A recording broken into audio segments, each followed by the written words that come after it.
Hello guys, for today's video ay pupunta pala kami ngayon ng Tandag, pero bago pala kami pumunta doon guys ay magpakain muna kami ng aming mga alaga guys, dahil baka matagalan kami doon guys.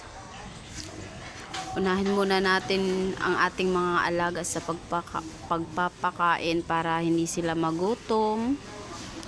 Ayan. Yung aming inahin pala guys ay sobrang bilib talaga ako dyan guys, kasi 2 months, magto 2 months na yung ano namin guys, mga biik, pero pinapadidi pa rin niya guys. Ayan yung aming mga biik guys. Hindi ko alam guys bakit yung isa naming biik guys ay maliit siya guys, tapos samantalang yung isa naman ay sobrang bilis lumaki.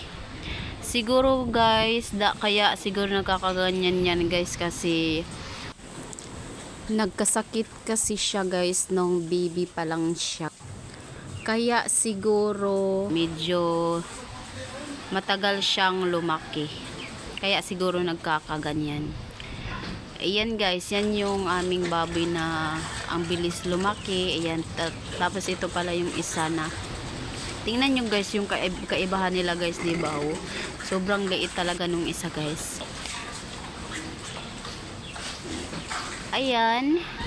Kapag yung partner ko talaga yung nagbibideo sa akin guys, ang pangit-pangit ko talaga guys. Tingnan nyo naman guys. So, ang laki ng ulo ko guys. Ayan. At nakasakay na nga kami sa tricycle guys.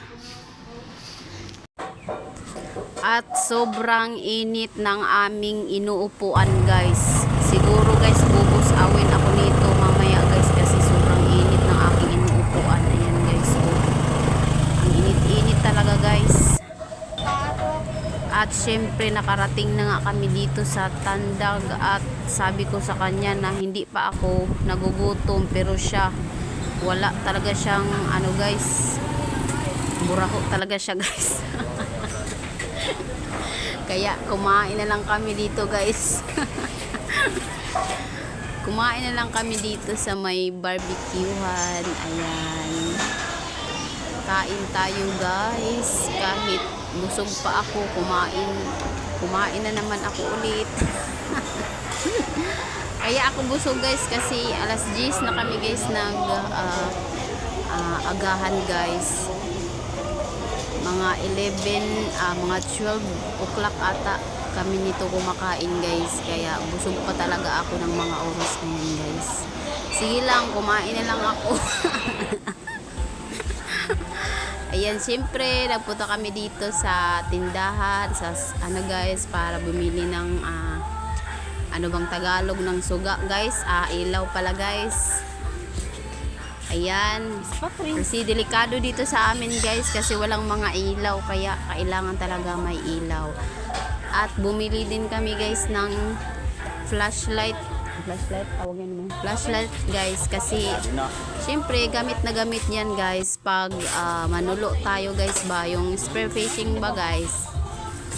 Yan, at bumili din ako ng ano guys, kasi mahiya tayo guys sa bisita guys, wala tayong baso, wala tayong tawag nito tasa guys, mahiya tayo guys, kaya bumili na lang ako, kasi nabenta kasi yung aming isang biik nung nakaraang araw. Kaya syempre ano ba naman ang gagawin natin sa pera, dapat ibili natin, wag nating anuhin guys, kasi naku, baka maggasto lang yun guys sa ano, sa wala. Kaya bili na lang natin ito.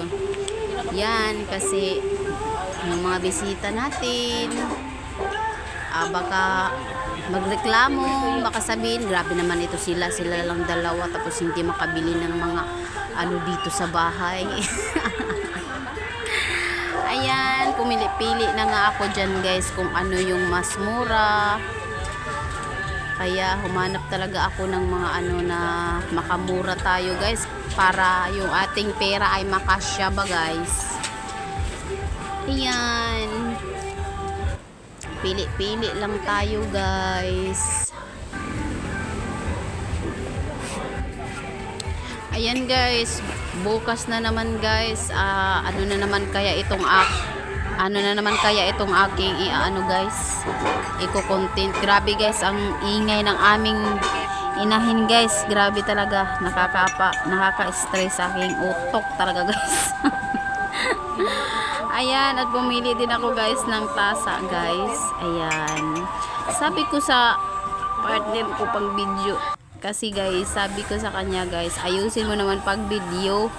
Mahiya kasi siya guys pag video guys. Ayan. Ayan. Ayan, at pumili-pili tayo guys ng ating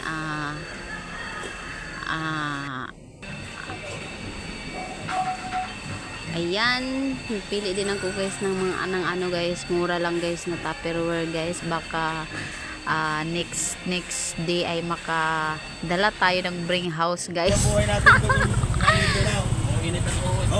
Kasi guys, sabi ko sa kanya guys, wag na tayong maghanda ngayong Pasko dahil marami namang maghahanda dyan. Manghihingi na lang tayo. Ayan guys, pauwi na nga kami guys. At nakasakay na kami ng tricycle. Thank you guys for watching.